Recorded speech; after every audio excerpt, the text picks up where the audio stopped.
A girl walks barefoot through the snow covered in blood, and no one knows what she's been through. Unaware, she wanders onto the road, and suddenly a car speeds toward her, nearly hitting her. But the girl isn't scared at all. She watches as the car slowly reverses. 상태가 왜 이래 이거는 씨. 야, 어디까지 가냐 너?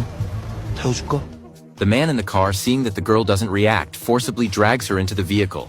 However, none of them realize that the person they've brought with them is the Grim Reaper. At that moment, there's a woman in the back of the car named Annie, a local farm owner who was kidnapped for refusing to sell her land. When she sees them trying to harm the girl, though her own safety is uncertain, Annie hopes they'll let the girl go. The man turns around and looks at the girl's dirty clothes. 뭐라고?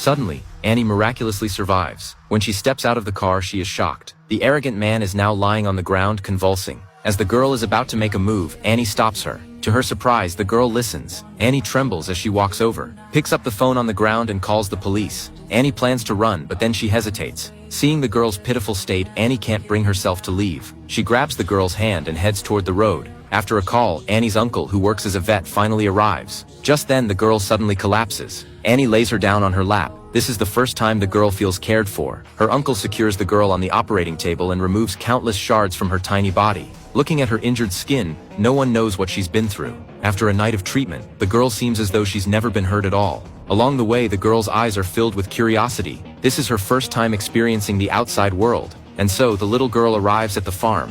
Annie takes the girl to a room and prepares pajamas for her, giving the girl her first taste of warmth and comfort. But then a few speeding cars break the peaceful night. Jack, the gangster boss, shows up to cause trouble again. They forcibly capture Annie, and her brother is knocked to the ground. Jack pins Annie to the floor, but when he looks up, he freezes. Seeing the girl on the roof, Jack doesn't want to escalate things and quickly tells her to come down. But the girl steps forward. When Jack looks up again, he's horrified to see the girl standing safely on the ground. The girl walks toward Annie, and a burly man is sent flying with a single punch. Jack is stunned, and the next moment, the girl turns her attention to Annie's brother. A man tries to sneak attack, but is caught by the girl's hand with a single grip. A group of people charges at her, but they're all kicked away by the girl. She knocks one man out with a punch and walks straight toward Jack. By now, Jack is so terrified that he wets himself. He falls to the ground, desperately crawling backward, but Annie stops the girl again and tells her to let Jack go. Her brother is equally stunned, unable to believe that the girl his sister casually picked up is actually a superhero.